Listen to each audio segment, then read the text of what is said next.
पुण्यातून एक धक्कादायक बातमी आहे। बंधुगिरी करत महिलांची फसवणूक करणाऱ्या भोंदूबाबाला पुणे पोलिसांनी बेड्या ठोकल्यात। राधामोहन मेश्राम असं 50 वर्षीय आरोपी भोंदूबाबाचं नाव असून ईश्वराचा अवतार असल्याचं सांगत या बंधूनं 26 वर्षीय तरुणीवर लैंगिक अत्याचार केला होता। एवढंच नाही तर या तरुणीला त्यानं विजेचा शॉकही दिलाय। किळसवाणी बाब म्हणजे या तरुणीला मूत्र पिण्यासही त्यानं भाग पाडलं। या बंधूनं या तरुणाला तिच्या पतीपासून विभक्त होण्यासही भाग पाडलं। तिची मालमत्ता आपल्या नावावर लिहून घेतली। तरुणीच्या कुटुंबियांच्या श्रद्धेचा गैरफायदा घेत तिला त्यांच्या नजरेत खोटं ठरवलं।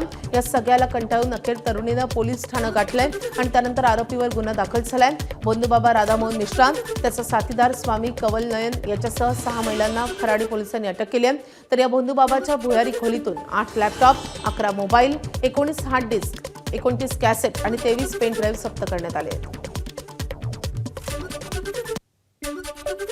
यामध्ये आतापर्यंत एकूण 8 आरोपी अटक करण्यात आलेले आहेत, ज्यामध्ये 2 पुरुष आणि 6 महिला आरोपितांचा समावेश आहे।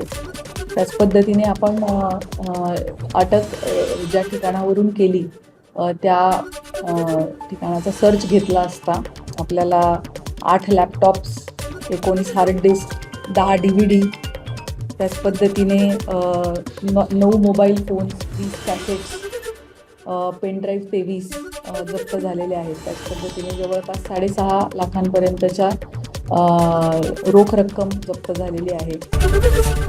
एबीपी माझा, उघडा डोळे बघा नीट।